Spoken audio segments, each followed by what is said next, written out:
like for me, I kind of find it like to be my little happy place, like the thing that I do for myself. You know what I mean? Because it's like whether like anything with this job, especially with this job, everything that we do, like the most intimate acts that most people just keep at home for themselves, we're like, hello world, come inside and watch someone come inside. You know what I mean? Like, welcome back, one and all. Thank you for listening. If you're new here, this is the Totally Wholesome, Not Dirty podcast, and I'm your host, Molly Stewart. We define wholesome a little differently here, and my guests span everywhere from the adult industry to the vanilla side of humanity. If you haven't, please consider subscribing. Word of mouth is what helps this podcast grow.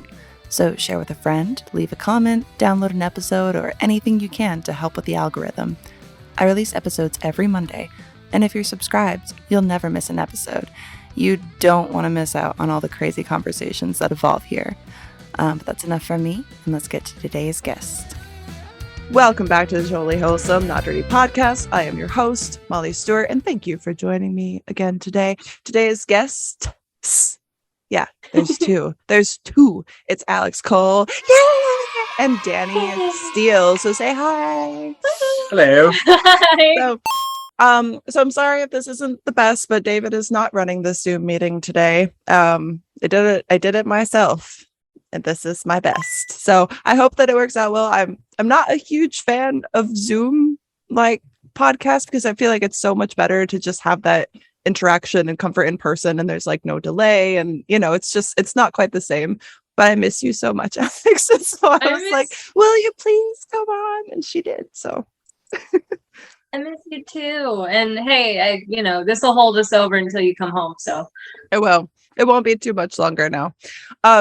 So you guys had said too that you just got back from the gym, and I didn't know that you were much of a gym goer, Alex. Are you gonna start training with me when I get back? just go ahead. No, not much. I mean, with the exercise science background in bodybuilding, like obviously, she's gonna start somewhere. So we're gonna work on building up the ability to be like, I don't know how to do any of this, so I'm just gonna try. Yeah. Without being embarrassed to try. And what was it you said? You have literally no muscles here. It's just your ligaments. Ligaments and bones moving your body right now, so we need to build up. He's basically a marionette puppet right now, the skeleton. I got no strings.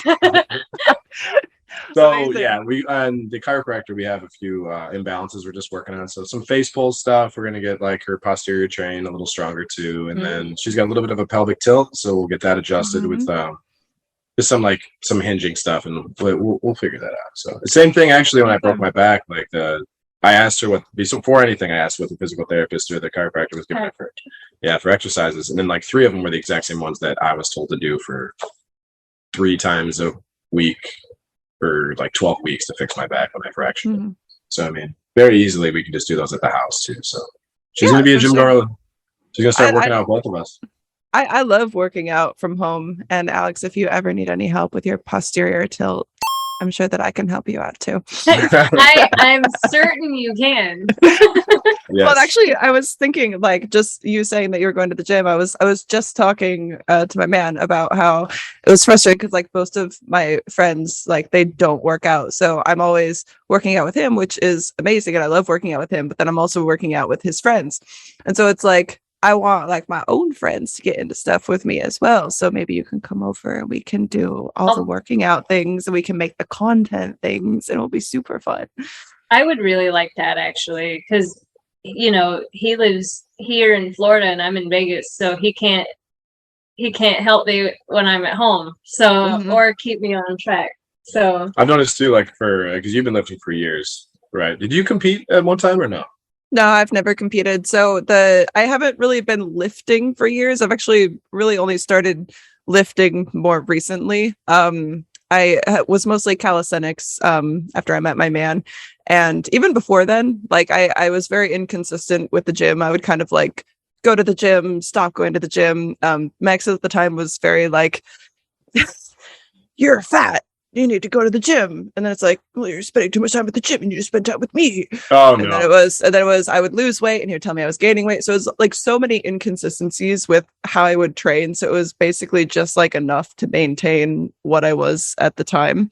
So now it's been kind of like with no alcohol and just using that as like a focus for all of like the mental shit. Every time you feel bad, just train, that's been way more consistent. So I've started lifting a lot, and especially a lot more here in Australia, but definitely was all like just body weight calisthenic stuff before. You do a lot of the pulling, that stuff. Yeah. Pull-ups.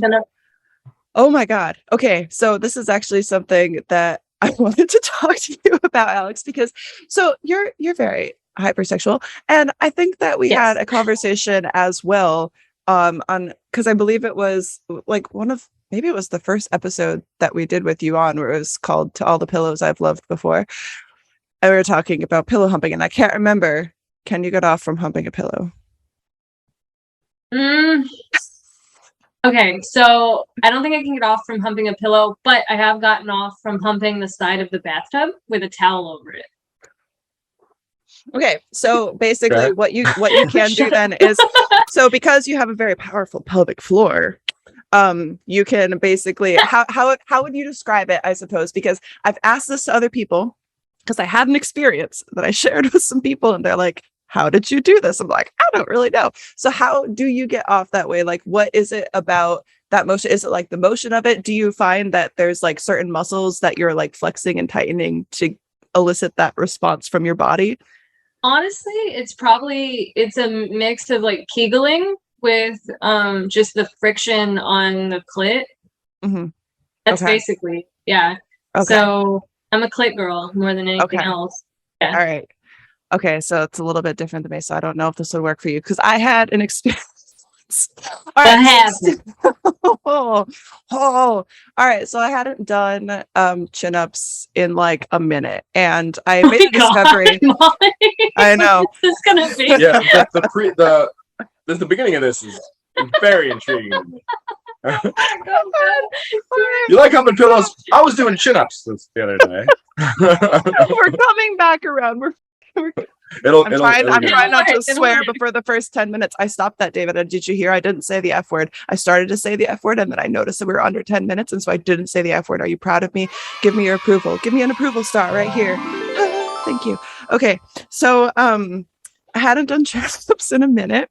We ended up getting pretty sick, and so we were kind of just basically only doing bench press every single day. And while I was sick, I haven't been masturbating. We were both sick, so we weren't having the sex. And I made a realization also that, I had only really been doing, for the most part, I think partial range chin-ups. So not like a full extension where you're basically in a dead hang and then using all your strength to pull yourself back up. So still chin-ups, but more partial range than full. I did some chin-ups out here, and I started to do a set, and I was like, oh, I'm like really having to strain. And I most of my abs come from doing things like chin-ups and all the pulling exercises. So I'm starting to pull, and I can feel in my pelvis this sensation, right? And I was like, oh, that's interesting. And then on the second set, I say to my man, I was like, I think I could get off from this. And he's like, okay, sure. So he goes to pee. I get to my third set, and I am straining to get that last chin up. And I am straining so hard that I pull myself up over the bar, and he comes out. He's like, you're killing it. I came so hard. I shit you not. It was like my groin. I don't know how it freaking happened, but the next day, same shit. Same shit. Like it was insane. Dude. So I want to try chin-ups with you and see if that elicits the same response for you. I mean, it probably won't right now, because if you can get her off from working out and she starts working out habitually, I'm gonna fall up. Like it like blew my mind, because I've been doing chin-ups for so long, and I'm like, how is this a thing that just happens? I contacted multiple people about this. I'm like, have you ever? They're like, no.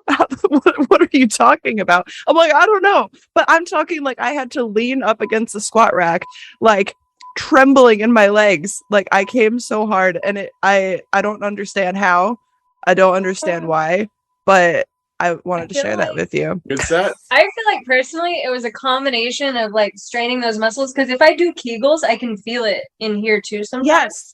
And so I think it's a combo of that, the intense muscle strain moving into, and then I think it's the weighting. So you were kind of like edging almost because you weren't desperate. And then also I think masturbating. And I think the other thing that pushed you over the edge might have been the praise.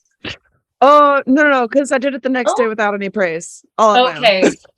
Because I feel like, I mean, I'm not going to say the praise didn't help. I'm not going to say the praise didn't help, but I feel like the praise at least did 1% or 2% of that. It did. It helped push that right over the edge for that one. But I swear, like, and I see what you're saying, like, too. So even with like, I feel like even when I use a vibrator, so I know that some women like can't get off from internal stimulation, which I didn't know until the last couple of years, like much more recently than I probably should have. But it's not something that you really talk about like all the time. I feel like even like when I would work with cam models and stuff, half the time they're faking it anyway. So it's like you're not, you know what I mean? I always ask because if I can make you really finish, then I really want to do that. That's always something that I appreciate about you, but you can also tell when people lie. So yes. Especially as a woman. I can tell when most people lie, but some of these people, I sometimes I ask, I'm like, did you? And sometimes you're like, yeah. And sometimes you're like, no. It's like, you're so good at faking it. But I do think another thing I just realized is if I want to come, I have to like have resistance on my legs. Like I have to flex my legs. If I don't flex my legs, I'm not pumped. Oh my God. Okay. So I'm so glad that you said that, because it's so even when I use like a vibrator or something, like if I just have a vibrator, I still need to like, I'm talking, that might be where I get a lot of my hip abductors right from, because like my legs have to be like, I feel like I'm in one of those, the machines at the gym where you're like pushing the weight out with your legs. The good girl, bad girl. Yes. Like while I'm masturbating, and even while I'm having sex, there has to be some sort of tightening, like in my legs, my groin, like I'm kegling the fuck out of everything. Like I need that, but I guess there's a lot of people who don't. I'm glad we're talking about this, because I thought it was because when I first started masturbating, I did it in the bathtub, and I would push my legs against the sides of the bathtub, and I just thought I had trained myself that I had to do that, and that I had fucked myself up. But I'm sorry, I can't censor myself very well. No, don't worry. We're past the 10-minute mark. We're so good. We're good. We're past the 10-minute mark. It's all Gucci. But I agree with what you're saying. So because I remember when we talked about this in the last conversation, and don't worry, Danny, we'll get to you humping pillows as well. That's how I basically, yeah, for sure. That's why. Okay, I feel like I think I've said this on a different episode too. I can't remember if it was with you or someone else, but if a guy has a great ass, you know he fucks good. Because you need, like, if you have that thrust, you know what I mean? Like, you have to have good hips. You have to have good booty, because that builds that. You know what I'm saying? And I've just wanted to say, yeah, see that ass. You know what I'm saying? Okay, so there's a reason for that too. Like a lot of guys. Okay, I do a lot of VR for work, so I just did the math the other day on my audit, and I since I started like 9.5 months ago, I've done like 100 and let's say 20 something scenes, and like over 30 of them are VR. And a lot of times you have a rig and you have to be on the base, so you're on the bottom a lot, and to help your co-star out, you have to like put effort in from the bottom. And I notice more and more that I get booked for those because it's easier to help your co-star if you have the ability. Are you saying that you're a power bottom? I have it in my, we'll talk about that later. I had a description when I first started my Twitter bio. I didn't realize that was synonymous for a different group of people. So for a good week, I had it, and I had a lot of DMs. You did. I am powerful from the bottom, if that's what you ask. But I noticed like it's the same thing as doing a hip thrust, and you have like it's a good glute building exercise. And I'll say that like my job has helped me keep my butt, and I do not do legs anymore. But my legs have shrunk, but my butt has stayed the same. And it's because of work. Yeah. And Okay. like, So here's something interesting that I can kind of relate to that a little bit. And okay, so I thought I was just crazy, but okay, so I've done a lot of strap-on scenes, just my own amateur stuff with, companies, all that stuff. I did a scene with it was Madison Ivy and Kay Carter. It was for like our own private stuff, and I ended up using a strap-on on them. I don't typically let other people use strap-ons on me, except for Alex because she's cool, but they don't typically know what they're doing, like for the most part, or it just or it feels funny because we don't line up because they're so tiny and I'm so big, and so I have to like be in some weird position that's hard to get good angles anyway. But I ended up being on the bottom. I was the power bottom myself, and thrusting upwards, holding them. Like I was so tensed in my pelvic region that I ended up coming with no penetration, no clitoris. Like I came just from fucking someone with a strap on because of the amount of like constant pressure and like thrusting and moving and contracting of the muscles. And I was like, did I just make this up in my head? But I don't think I did after the chin-ups thing. Going off of what Alex said about pushing against the tub and like you're learning about yourself and you are obviously doing it multiple times. I have an imbalance in my pecs, my pectoral muscles, and I did have a separation in my shoulder in football, but whenever I was growing up through puberty, I would have my hand on the counter of the sink and I would like press against the sink, and my left pectoral was doing like an isometric contraction for minutes at a time. So like this left side of my body was getting overdeveloped as the right side was working, if that makes sense. So I was tensing the whole side of my body, and especially when I would pop, I noticed like my ass would, and I could pop my coccyx, like my lower part of my tailbone, from like every time I love that word so much. I'm sorry. It's a great word. Coccyx every time. But it's the same concept where the muscle tension, like obviously, I mean, I feel the same thing. Like not only does it help you achieve like a bigger orgasm, but like it's almost necessary to get to that point, like that extra like tension. No, I completely agree. Moral of the story, I'll be working out with you because I want to do that. Yes, let's do it. Let's get huge. Let's get huge. Because I was thinking about that just because like, okay, so I didn't even have like my first sex toy until I was probably like, I think like 19 or 20. I was 23, maybe. So I win. Yeah, okay, you do win, but and so it was like for me, I spent so much time like masturbating, like because I was so closed off from sex and all that stuff, I didn't even realize that I was masturbating. But just like I remember vividly, especially like the first time that I did it on a pillow and all that kind of stuff, and that was all just that's just clenching your legs. It's basically like kegling yourself into an orgasm, and I want to know more people who can do that because I feel like weird because so many people that I do talk to are like, yeah, that's not, I can't do that. I don't understand. Or they think like you're faking or some shit like that. I'm like, no, that's like literally how I like always need to do it pretty much to get like at least the best, most powerful orgasms. You guys ever been able to achieve orgasm without even like touching yourself or any like actual stimulation? Just like kind of just like either tensing and being able to just tense? It's hard for me to come. Honestly, I don't come that easy. But I guess also I've never tried because it's kind of like with everything, even with like with a pillow, there's still something there, but it's never occurred to me to be like, I mean, I guess I have because chin-ups. I mean, what was I touching? Oh, yeah. So yes, I have. Exactly. So what you said about like the clenching aspect and when you're doing a pull-up, I don't know if there's any guys out there that have been able to do this, but like when you have a hard on and you can like almost tense and do a Kegel and you see the blood rush to like you can hold that and hold it and hold it and hold it. And like I remember distinctly a few times, and this might have been geometry class, that like I have actually, without touching anything, hands on desk, like popped. And unfortunately it's pretty embarrassing, it's in your pants, but like, just like having an imagination and thinking of what it is, but like having that tension and that squeeze and keeping that and holding that. Well, you should make it feel. I don't know if I can do it again. I've never tried. I agree because I think like that's honestly what happened with the chin-ups, because when I think about, okay, so you're pulling, you're doing the pulls at first, they're easy, then they get harder. So the harder it is to get up, the longer you're tensed. Then when you finally That's pull up true. over the top, the tension's released. So I just came everywhere. like, Yeah. Fuck. and so There's that threshold does make thing. sense. So fucking cool. Once you get to that That threshold, is even when they cool. talk to you about like finishing, But now I'm seam like, where are the other women who can do this? Because now people are going to be like, I can should you get have everybody doing penis? pull-ups now.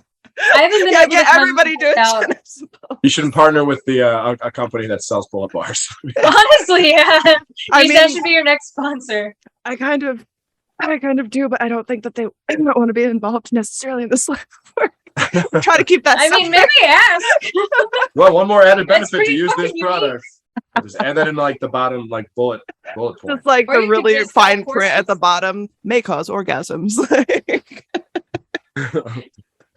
Achieve a great gains and great orgasms. Oh my god. So how long have you been in the industry then, Danny? I haven't actually had any male performers on yet. I've had men on it, but mostly photographers, videographers, stuff like that. So how long have you been in the industry so far?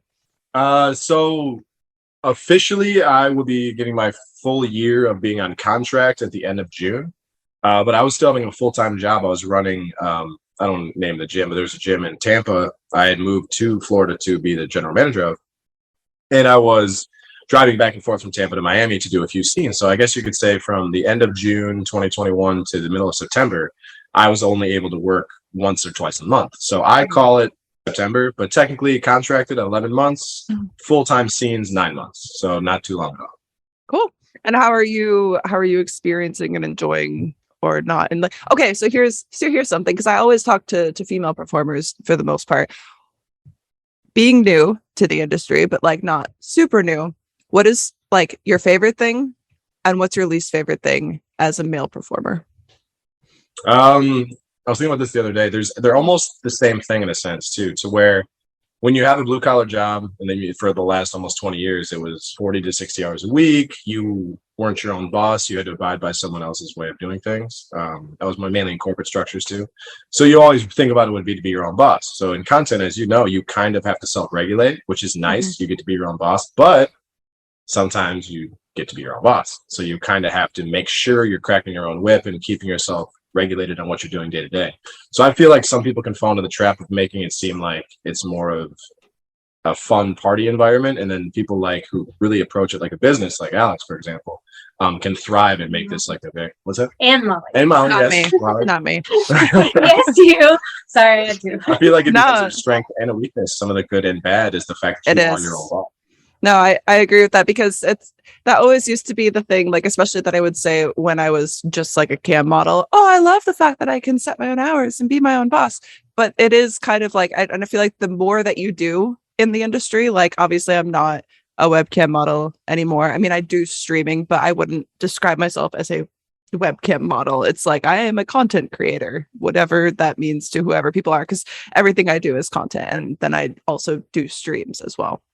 But it's like the more that you extend yourself and the more that you put yourself into your job and the more responsibilities that you take on, then the more you're beholden to all these other factors, and you have to be the one to keep yourself in line and keep yourself on schedule, or to make those money moves, as they say, to kind of like extend your career into whatever direction that you want it to be. And also anything that goes wrong also falls on you.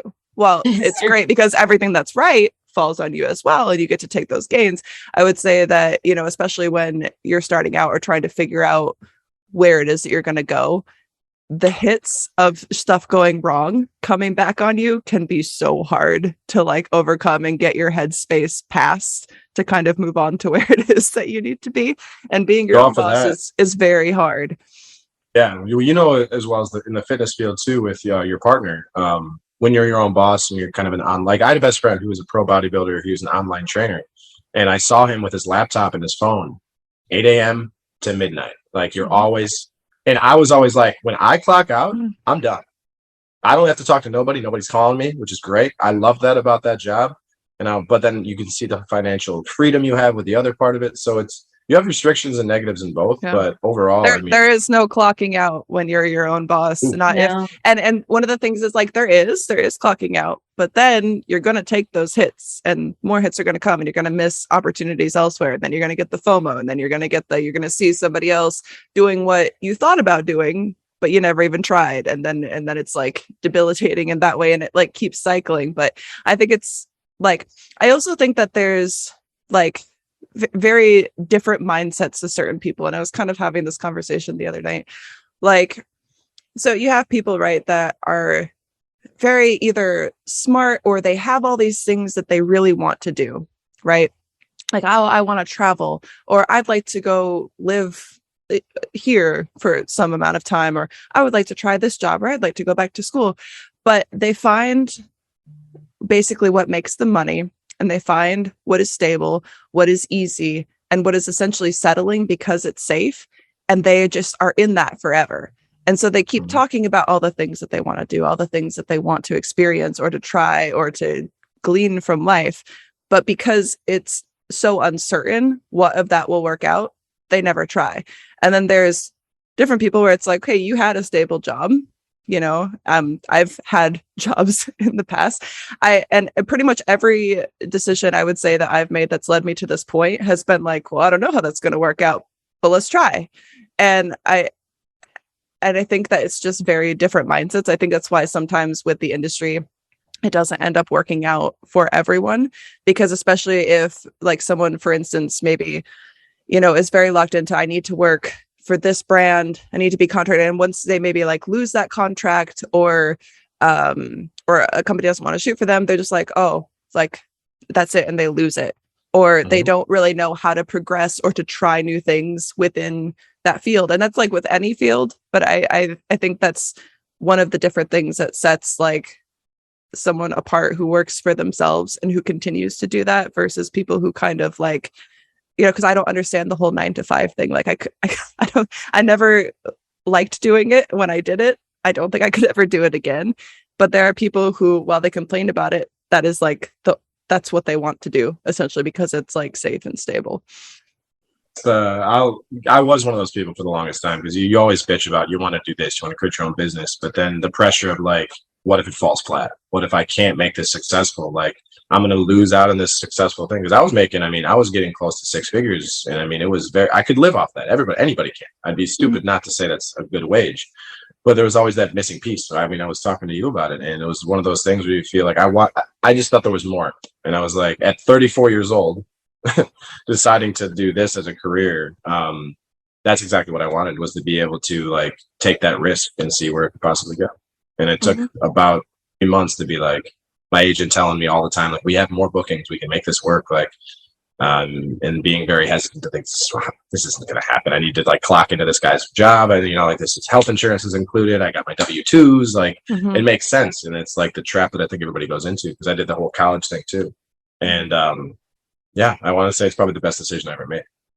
Yeah, no, and it's cool to hear. I just think like that's why it's interesting to be able to talk to so many different people who are kind of like, yeah, I had this or I had that, and I chose to jump into whatever this is. And that's not even just like performers either. Like I've had my friend on here who runs Workshop. You guys remember Tina from Workshop? She had a job, had her 9 to 5, worked for somebody else. It was stable. It was this, it was that, but she had this dream, right? And she's like, I want my own brand. I want my own clothing company. And it's like, you got like the dreamers, and then you have the people who just like, and I'm not saying that there's any one direction that's better necessarily, because I think that obviously different strokes for different folks. I just find that I end up relating more to the people who are willing to kind of like make that jump and see what happens, even if it fails. Like there's so many things that I've tried to do that don't work out, like just huge failures. That's okay, because it's like, okay, I see those things as kind of like stepping stones to get you onto whatever new path it's going to be. Like when people always ask like, what's your 5-year plan? Like, motherfucker, I don't plan for the next week. Like 5 hours, maybe. Like, yeah, right. Like any plans that I've ever made typically just fall flat on their face. And it's kind of just like because if you make plans and you're like, oh, I have to stick to this and this is the goal and this is the like you're closing yourself off from, I think, other potential opportunities. And because all you'll be focused on is kind of like that plan that you have. But it's like there could be way better options out there that you're closing yourself off to because you're not willing to even just like examine them a little bit because it's not safe. That's the macro version of it too. The micro is too what it does to you mentally. Because I was the 9 to 5 person who was like, at 8 a.m. I wake up and at 8:15 I do this. And then once one of those things fucks up in either your daily plan or your life plan, you go into a downward spiral mentally. You think you might be failing something. Even in the fitness field and things like that, or like you can't let those small fucking things bother and throw you off the rail. Like that's the big thing that I've noticed is like not being structured so much that it has to go a certain way. Being okay that things can like kind of fuck it up a little bit. Yeah. I can't censor myself either. Sorry. No, you're good. Don't worry about it. And because you did like I can't remember exactly, but you did like bodybuilding. Well, seriously? Or like what kind of was that fitness journey thing for you? A lot of fails. And that's the big thing that I think if I could tell anybody is it went from me being an athlete, and I was a baseball from 5 years old to 18. I played baseball, and then I went to like the second level where it'd be go to college, this, that, and I didn't do anything. So then for 2 years, I was a bartender, and then I went into powerlifting, broke my back, couldn't powerlift anymore. So that was like trying something, failed. 2 more years went by, and I got back into the gym after I had that spinal fracture, and then 4 years of just like I found a few friends in the gym, and then it kind of got me into like doing specific more like isolated exercises. And I realized I developed pretty good, tried my first show, and then bodybuilt for 4 more years, and then it's kind of that's with the new job, like that kind of fell out the window because it's unneeded like size and strength like that, yeah it's definitely not needed. But obviously keeping up with the gym is still something that you do and that you love, especially if you want to bring Alex into it as well. Like for me, I kind of find it like to be my little happy place, like the thing that I do for myself. You know what I mean? Because it's like whether like anything with this job, especially with this job, everything that we do, like the most intimate acts that most people just keep at home for themselves. We're like, hello world, come inside and watch someone come inside. You know what I mean? Like, there's that constant danger of letting everything turn into content. So you have to actively say like, this is not going to be content. This is just going to be the moment.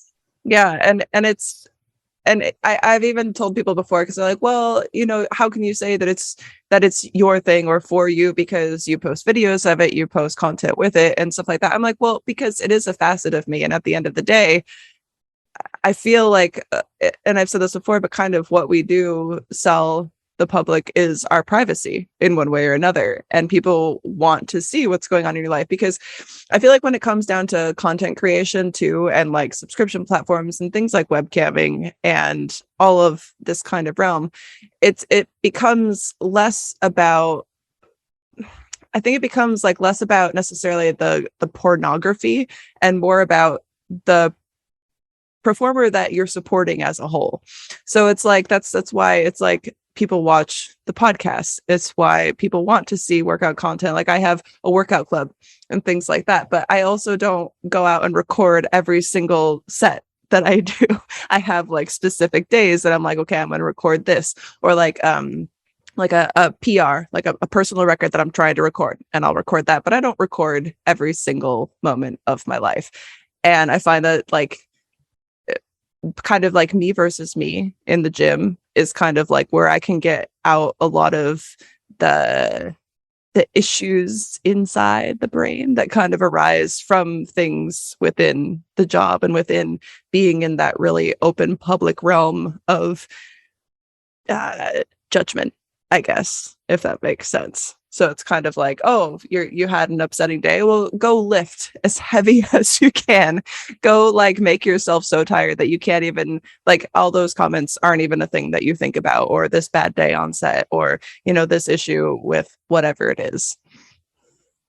Yeah, I mean, the gym was always used to be like a release for me, but now it's feeling like more of like a part of the job, like a necessity. Because I've had the competition aspect. I was actually talking about that today. Yeah. Like it was always against someone else. So to me now, I'm like working out in my apartment complex gym, and it's like, I can go home. I'll do 2 more chin ups and then leave. It's like I don't have that drive like I used to. And I think lately too, I have been a little more stressed. And I think it is one of those things I kind of lost the passion in it because it's been years, but I don't have that next competition or that next game that I'm going towards. So it's just like, hey, I'm a little tired. Let's go have some cookies and watch the new episode of The Boys. Like that. You know? Like, Yeah. and that's the thing is like when you start to get that elite level, like it's always, and you don't really need to compare against anybody when you need to be like to a certain extent, Yeah. you know? I'm not stepping on stage anytime soon, so. Yeah, no, for sure. I just I don't know. I guess I'm just curious then in other ways, like, so is that how you prefer to kind of unwind then? Is kind of like is the gym now more for like maintenance, like to look a certain way for the job more than like actually using it to unwind and to release steam? It is. I think now, like, I'm focusing more, speaking about certain exercises you do, like, and your partner, like, I need to get more functional with what I do. Because now, like, the idea of, and it's all about, like, I used to work out for what my next competition is. Now I am just working out for my job and to be more functionally strong and just look a certain way. So, like, almost just work out to look good naked and to not hurt. Like, even right now, if I stood up, like, it's going to sound like a piece of paper crumpling. And, like, I'm used to the powerlifting and the just pick things up, put things down. So the more polymetric stuff, like I need to find the more enjoyment in that. So now it is more of like a, I guess, part of the job. And then to answer your question, like I just like to turn my brain off when I come home and just relax. Like it's like a book, which I don't read anymore, or like a TV show or a movie. Yeah. I don't know. I feel like for me, like I used to do that. So I've kind of flip-flopped in that motion. Like I used to want to just turn my brain off and just zone out into a show. And now I'm at the point where very, very few programs or movies can even hold my attention to the point, like more than maybe a YouTube episode. It's like The Boys is cool. Yeah. But it's also one of those like very rare things. Like I used to be able to zone out with almost anything on Netflix, Amazon Prime, Hulu. I had all the subscription services. And now it's like I will sometimes just be in the end of the evening and be like, well, what can I watch to unwind with? And nothing will hold my attention. And I come out and I do squats like I did last night. But that's you guys flip flop. I know. And I'd say I did. I think I was happier when I was doing that too. You feel like you can use your body and like you get proud of those little achievements that you do too, whether it be even a 5-pound increment on like your deadlift. It's like you come home and you're like gassed. You're like, yeah. It's like, yeah. And you like look at the next day and you're like, I'm gonna do 5 more pounds, and you're excited for like something that's gonna happen 48 hours from now, you know?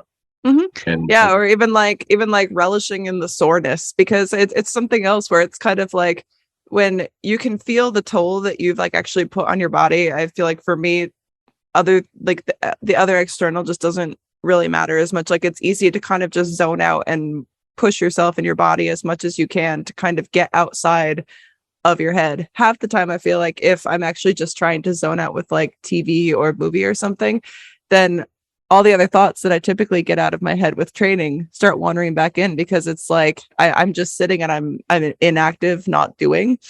And I feel like I spent a long time of more inactive, not doing, and not like fully experiencing. And now that I've started to get more outside of that, I feel like training can almost become like its own kind of addiction, but it's maybe a lot healthier of one than other addictions that I've had, for instance. But I'm excited to be able to potentially start training with you, Alex. I'm really excited. I'm super excited. Sometimes it brings you back to like when you do something with someone who's brand new. Like for me, it's like the little tiny movements and stuff that you like in your form, like you're focusing on like the beginning part of it. Yeah. It's actually good for people that have been doing it forever too. Yeah, no, for sure. Like so since this is something that you want to start doing, do you have any goals of your own, Alex, for stuff that you want to be able to do or accomplish?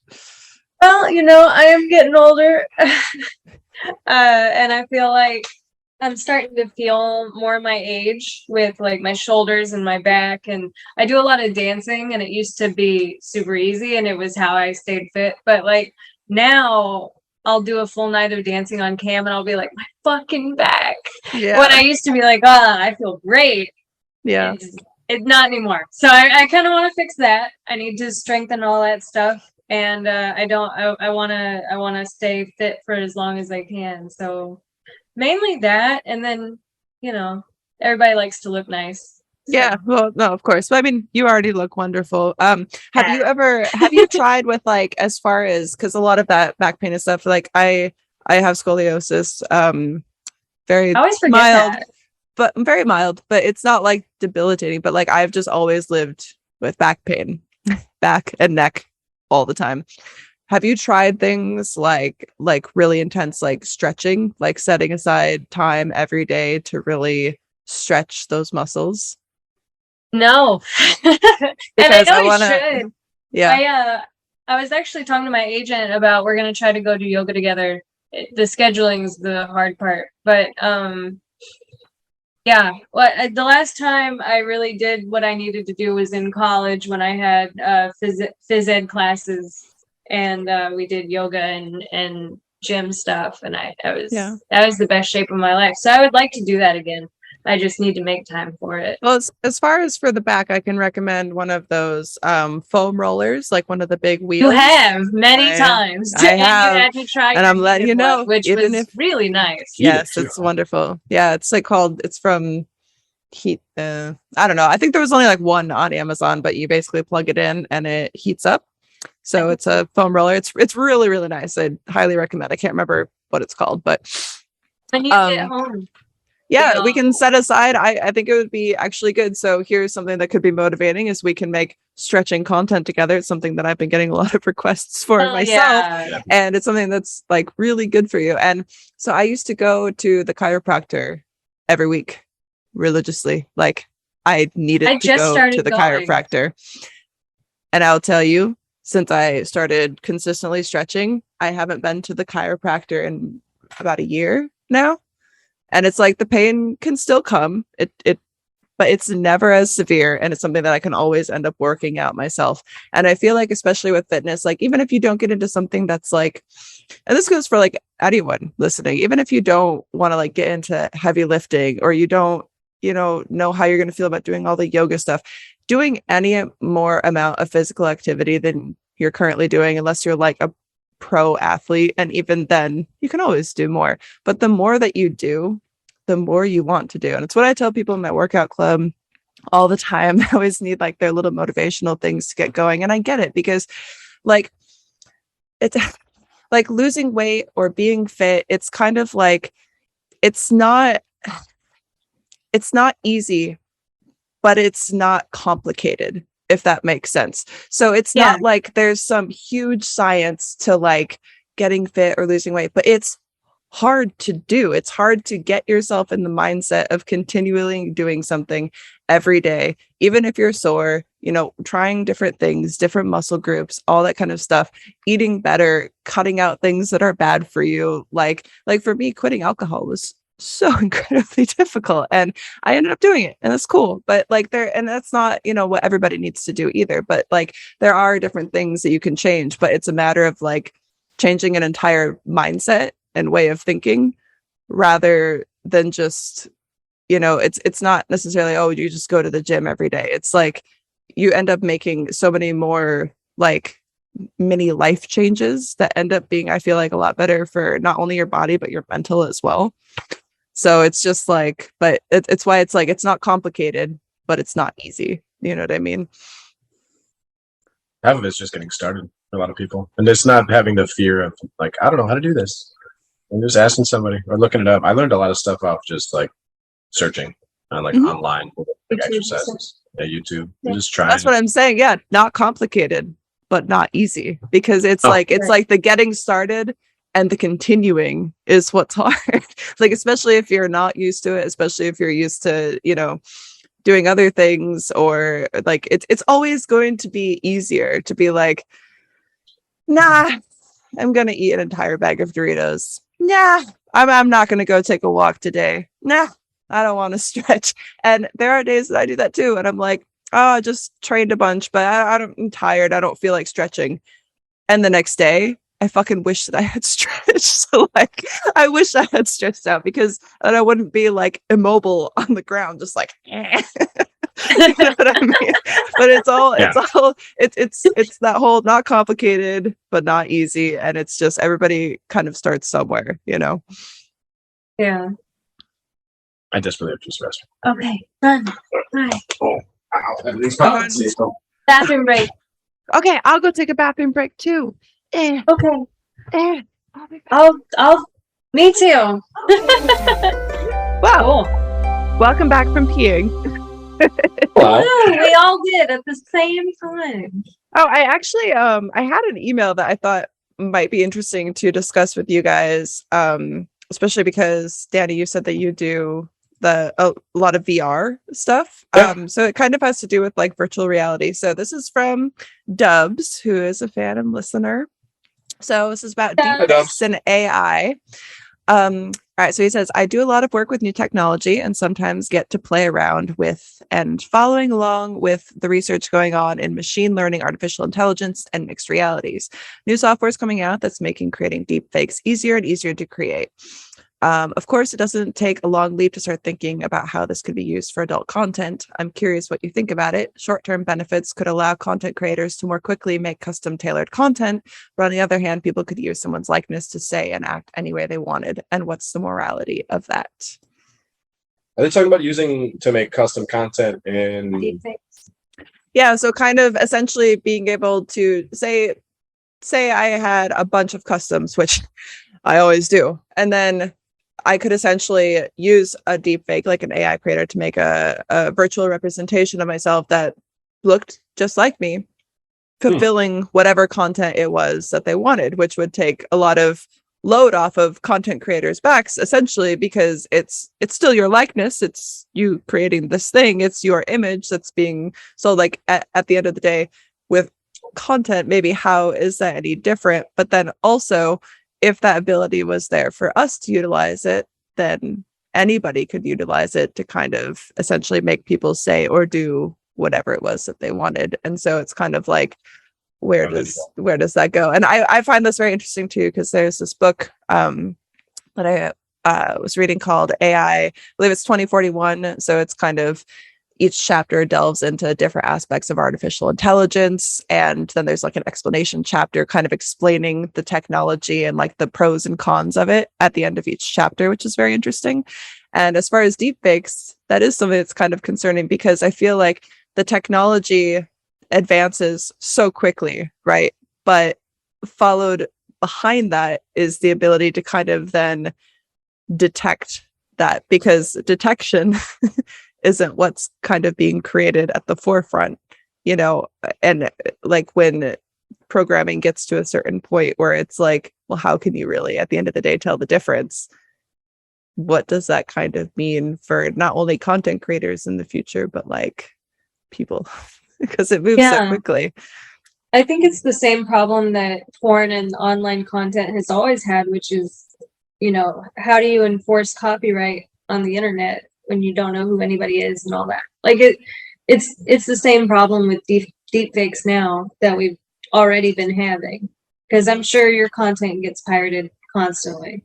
Oh yeah, I actually just found out that there's like a Snapchat catfish of me going around that's just like taken videos from like Instagram, TikTok, even must have subscribed to my platforms for a certain period, or my Snapchat currently, and have just been like screen recording using things to send to people. And those kind of things happen all the time. I feel like, especially more with female content creators. I mean, there could be a huge thing on it for men as well, but I primarily obviously hear about it from the female side of things. I don't know, Danny, if you have a bunch of catfishes of you running around, but not really. I've saw one fake profile on Instagram, and then like there's a lot of people that are willing to just put fan page behind it.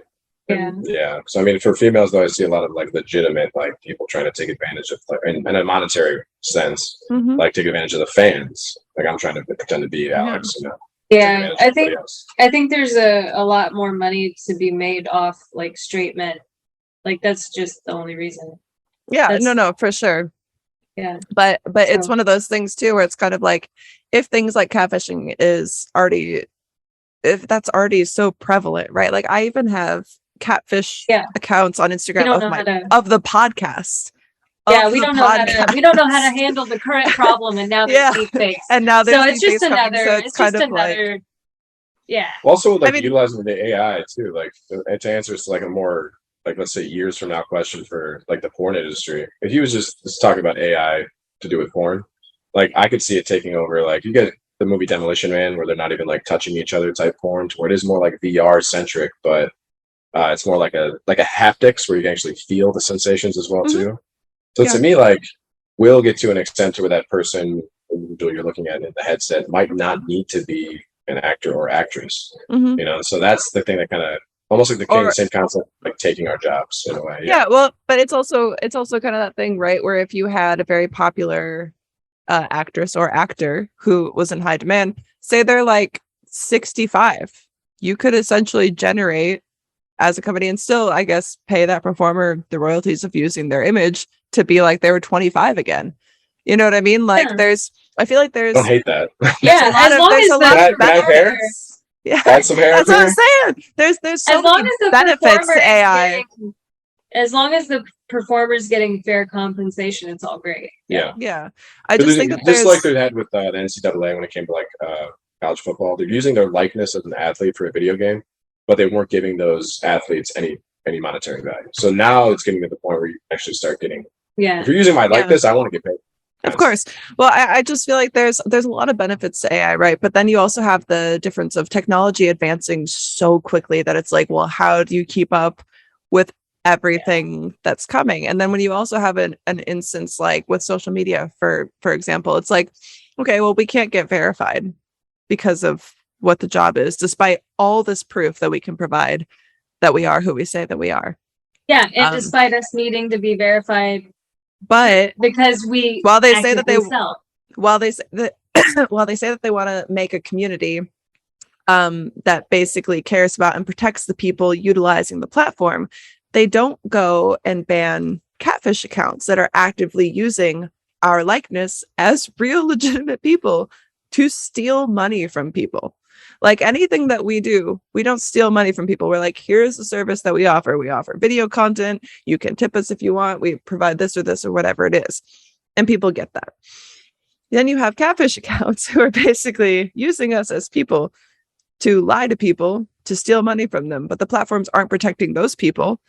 And they're not protecting us from losing potential income from people who are pursuing the catfishes, essentially. And yes, at the end of the day, it comes down on the consumer, I suppose, to verify like the validity of who someone is that they say that they are. But then when you look at how fast technology is advancing and you think, oh, with things like deepfakes, essentially that catfish could say, well, yes, of course I'm Alex Cole, and here's exactly what you wanted me to say to verify what I am or who I am. Verification and video. If there's already no checks and balances with the system currently in place as it is, and everything advancing so quickly, and I feel like people have just gotten shittier and shittier. Like, I feel like catfishes have gotten insanely out of control, especially during the pandy. Oh yeah, it got so much worse. My friend I was talking about earlier, that was the pro bodybuilder. His Instagram, again, he just does coaching, workout type stuff. Somebody hacked his Instagram, was able to pretend to be him, and then started getting people to invest in cryptocurrency. And then he took him months to get his stuff back. That's the concept if you're using it. Like, people are getting taken advantage of like that. Like, so I feel like once the AI and technology starts to increase, so does the need for like a strict regulation body that's going to be able to come in and make sure that people aren't getting taken advantage of because of the technology. Yeah, it's and I completely agree with that. It's just like, well, it also comes back to like who watches the watcher type situation, because for instance, everything that we do is like completely legal, right? Yet from most instances, we're banned in participating as normal human citizens, essentially, because of what it is that we do, despite the fact that what we do is legal and we pay taxes just like everyone else. The police aren't coming to arrest us. What we're doing is not illegal. So how does it violate terms of service? Yet you have these accounts that are doing things that are perhaps if they're not illegal, they're certainly not helpful to the community, and those accounts are allowed to run rampant without any checks and balances as to who they are, because we don't actually exist for verification purposes. You know what I mean? Like at what point, like I feel like it's a very dangerous slope to be going down that's advancing very quickly, even though there are a lot of benefits to that kind of technology as well. Like, it'd be great to be able to just like generate some customs, like, and be like, oh, I get to take a day off of filling my holes. Like, that's cool. Like, you know what I mean? But I don't know. I don't know where we are with that, or where that really goes. Yeah, if you were able to do like a single solo video, and then if you're doing a custom for an individual with a name, you're able to like fill in that name just by hitting a button on a computer. You could do 30 of them like that. Like, I could see that being a lot of people, even though it's not moral, to taking advantage of it to save time. You know? Well, I mean, and I don't even know how much people able to would sell your care. content for cheaper. That's what I'm saying. Like how much would people care? Like, you could even have it be completely different, where you could structure different customs. So you just want a really fast one that I can grind it really quickly for you, much cheaper. Get the AI version of me. You want something that's actually me and takes more time, more expensive, you know, because it takes time and physical activity and effort and this and that. But even with, as far as putting someone's name into it, that doesn't take any extra time, because when you get to a point that AI and deepfakes are good enough to fool the viewer into thinking that it's you, or to at least have them know it's not you, but have it be believable enough for them to jerk off to, the AI is going to be good enough that you're not going to have to do voiceovers for that. You'll have already given your voice to the AI, and it can generate it however it needs to, for whoever's name, for whatever scenario. You know what I mean? Like, I feel like it would be so good for everyone. I feel like that would be good for everyone. That would be good for everyone, but it's like, there's good and there's bad. It's that whole yin and yang thing. And I just feel like it's crazy how much technology has advanced, because we grew up in a dial-up era. And now look at us here talking about using deep fakes for porn and how that can affect society as a whole. Like, so fucking wild. Crazy. I think about it all the time. Yeah. That we used to have my mom would like give us an egg timer and set it at an hour and be like, you have 1 hour for your screen time. It would take that whole fucking hour to load part of a YouTube video. And I'd be like, please don't close the window. I want to keep trying to load it. Yeah. Oh my God. You just hear like, like, it lives in my brain and it haunts my soul, the dial-up tone. Like, I'm just sitting there waiting, hoping something's going to load. Yeah, it's just here in my brain. Like, some younger generation will have no idea. Those will have no relevance to them. And, you know, aren't you freaking lucky? But I think that it does give a different perspective, having grown up kind of in a time where all of the technology was starting to really advance at a very rapid rate, and kind of see how quickly that evolved over time. Because even like our parents, for instance, it's like, yes, it existed, but I feel like for such a long time, things were kind of progressing, but progressing slowly. And even when dial-up was a thing, it's like, I know my parents didn't even understand the internet or all of that stuff, to the point that I even did as a kid. And now in this 30-year stretch, so I'm 30, but even less time than 30 years. Because by the time I was using the computers and stuff, we were what, like 10 to 15.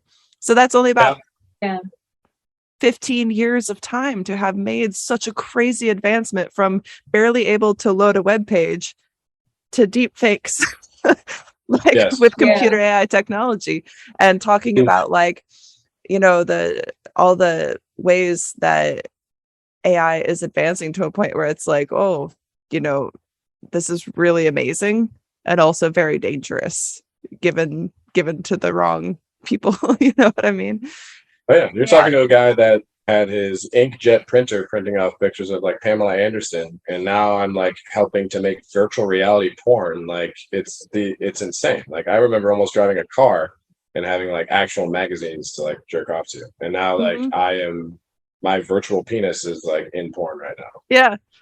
How does Pretty it crazy. feel? How does it feel to do like the VR porn? Because I've never done VR porn myself. Alex, have you? I think you have. I assume. love it. I You're do a talking lot of it. like in the day of like on a porn Yeah, set, what's it like? Or yes.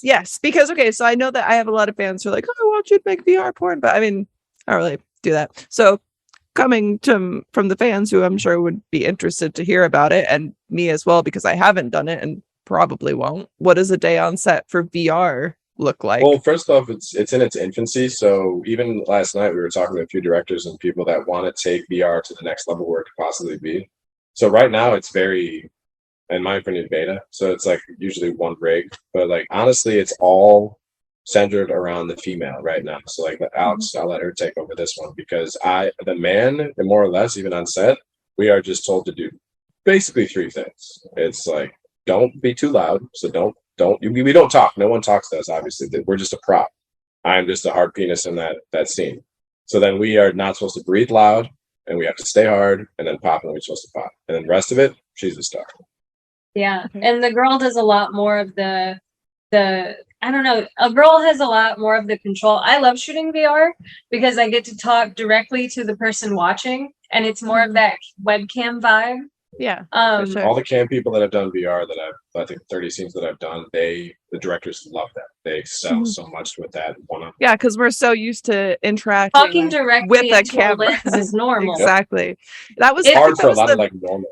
That was the weirdest thing, I think, going from being a webcam model to going into shooting mainstream porn was like, don't look at the camera. Yeah. Like, but it's easier for me. Okay, it's easier for me to come when I'm looking into the lens than it is for me in a regular scene where I'm looking at my co-star. Yes. Yeah. Or even like, I know this probably sounds really weird, but you ever do like the live stream shows, right? And you're doing like masturbation or whatever. Sometimes I don't even look at the camera, I just look at myself and it's not like I'm masturbating to myself, but I'm like, how does this look? Oh, this doesn't look bad. Oh, this look, you know what I mean? Like you're analyzing it while you're coming. Yeah. I don't know. Yeah. But as far as, so it's easier for you then and more fun because it feels kind of like you're webcamming, but with porn. But something that you said, Danny, that was interesting is kind of like, yes, the guy is just the prop. And this is why I've been interested to talk to another male performer as well, because I was having this conversation about like, why are guys so uncomfortable with their cum face? Right? Oh, God. Because, and here's what it boils down to, and tell me if I'm crazy with this, but I think this is one of the things. It's typically in most pornography, the focus is the girl and the cock, the girl and the cock, the girl and the cock. You never see a guy's face when he comes in a porno. You see the cum come out of his penis and go on the girl somewhere or inside of her or whatever. You don't see the guy's face. So guys are here trying on. And they're just like, and then if they catch a look of themselves in the mirror or something, like it's not that big of a fucking deal. But I feel like it's almost so taboo. See it enough. It's almost so taboo to see a guy's face when he comes because it's like, typically I would assume like guys grow up masturbating to porn. So it's like, it's not like you're standing there in front of a mirror watching yourself come. And then even if a girl watches porn or whatever, you never see the guy's face when he comes. I actually love seeing guys' faces when they come though. I do too, it's so because you fucking never hot. see it. You never see it. And I've had guys be like, don't look at me. I'm like, no. They like turn you around, and you're just like, but I want to look. I want to see it. I had a guy do this. Don't look at me. Don't look at me. No, I actually heard that like women and like my gay fans, they want to see your face, but straight guys, like it's almost like looking into a camera and it's taking your soul. Like it's like I cannot look another straight man in the face when a straight man is coming. It's like, yeah, hey, look, I've been a little boy. But even like, I'm not asking you to like look at another man when you're coming or whatever, but I think it would be interesting to start, like, you can show different angles to porn, right? Like, I would love to see a porn where they're both in frame. Even if it was Mish to get them both faces into frame, or a good shot where you see the girl's face while she's in doggy and you can still see the guy and see them come together to see what the faces look like. Like, I would fucking watch that because you see it so infrequently that it's like this rare porn unicorn. It's a pornicorn. God damn it. It's a pornicorn. Like, I was one of those on set once. Oh. Yeah. I stuck it. Oh, yeah. I done that too, sweetie. You don't want to leave it on for too long because if that's a good suction cup, did it leave a nice little purple ring on your forehead too? We did it during nice during the scene too. No, I mean there was a tiny mark, but it didn't bruise me, thank God. I told her not to pull it off. We had to like put it under and like peel it off. Don't pull it off. I pulled it off. Don't ever do that. If you want to turn yourself into a dildocorn, don't ever pull it off. You got to peel it slowly because I had this giant circle bruise. This was before I had bangs too. It was a time period that there was no bangs. There was no way to cover it, and makeup wouldn't cover it. Like, it was awful. So be very careful when applying dildo directly to the forehead. Oh my God. Well, I haven't done that one. Yeah, I would recommend being very careful with it. So as far as like scenes, do you guys shoot a lot together, like for your platforms, or because you guys have different like contracts and stuff, do you primarily shoot more with companies than like your own content? We actually, the first time we met, we did content together. That was the first day that we actually met each other. Yeah. He emailed me, and the email was great, and I was like, because I get a lot of emails from people that want to shoot content, and I don't shoot with really any of them. But it was such a good email. I was like, okay, I'll look. And I looked at his Twitter, and I was like, he's too attractive to be that polite. So let me just talk to him and see what the deal is here. And I talked to him, and we ended up, he came out, and we did oil massage scene, and it was super awesome. And for any of the fans that have seen that scene, though, it's on all of our platforms. But we actually, once the camera stopped, we actually were together for another like hour and a half, like in the shower outside of that. Yeah, it should have been recorded. But no, but other than that, though, no, we only got to work together one time. Here's one of the things, though. Like, sometimes when the cameras are done recording, you just have to have your moment, or even like before the cameras are filming, like it, because you do. I notice this because you do fall into that trap, right? Of being like, oh, this is really hot, I should be recording this. But sometimes, like, enjoy that shit for you. You know what I mean? Like, enjoy each other. Oh, and because like. No, I'm saying, as but like performers, like you guys, I have to open up for the camera. I have to turn a specific way. The sex isn't even as good. No, I like missionary. I know some of you might think that's crazy, but that's like my favorite position. And the way that I have sex, like, and when I like it, I don't think a lot of people, besides what you just said about having both people in frame when they.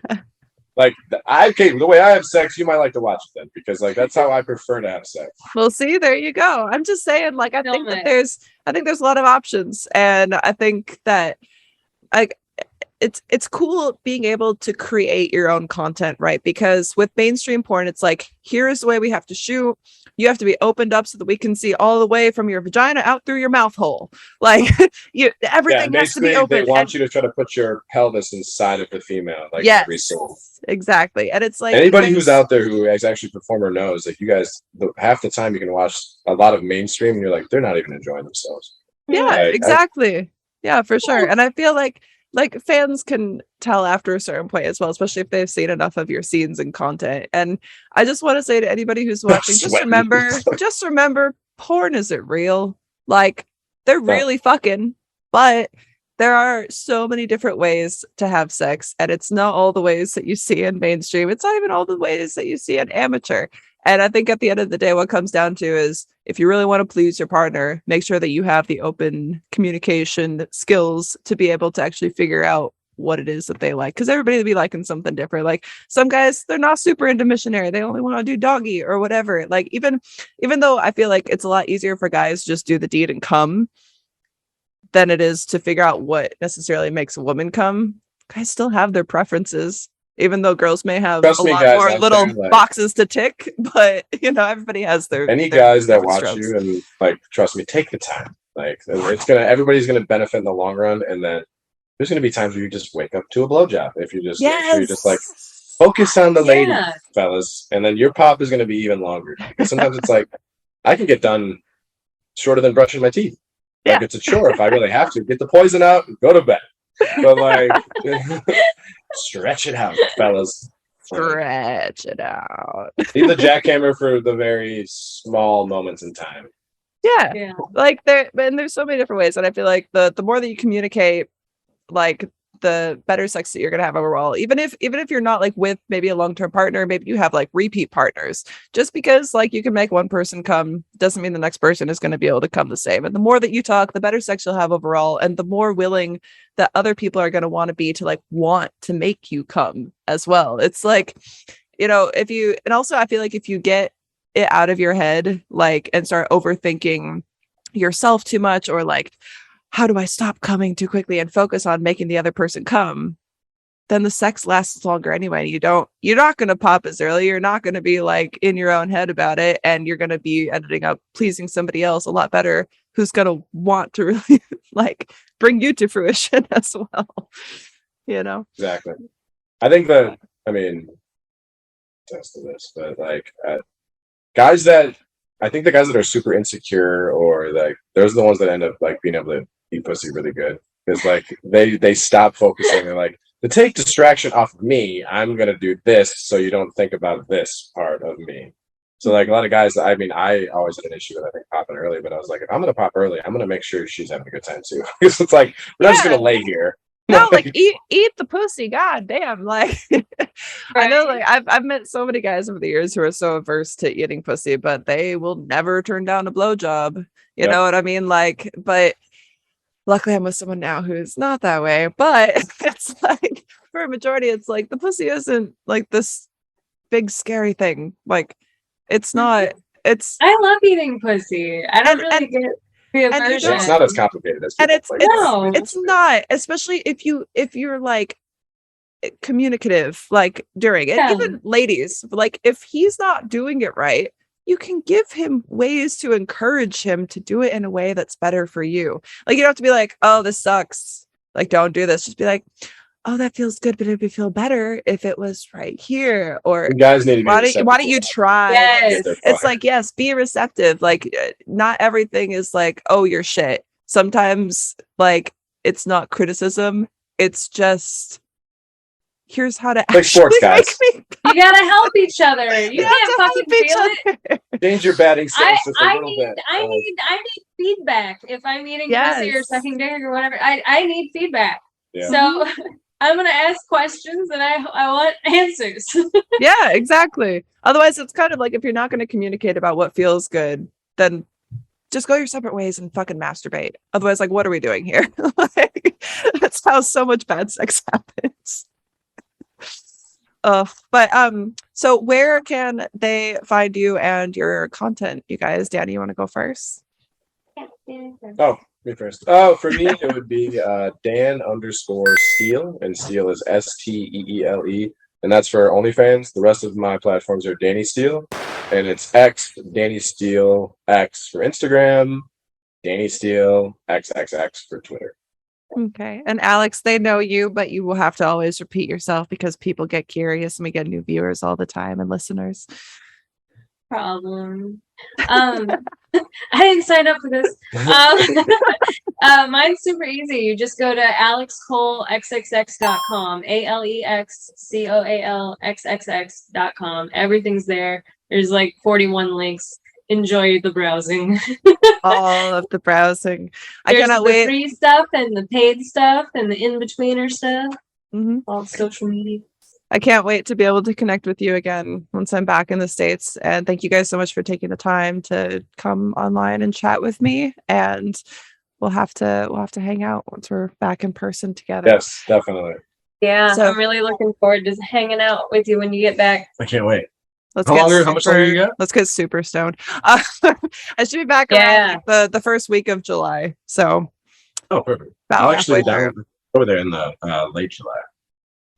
Yeah, I was actually talking to, Yeah. to Alex a bit about that because we were figuring out when we're going to link up again. So, all right. Well, thank you guys so much. And thank you to everybody for tuning in, whether you're watching or listening. Remember that if you are listening, you can view full video episodes at youtube.com/Molly Stewart Chats and leave us a rating. Consider subscribing, leave a like, leave a comment to help the algorithm.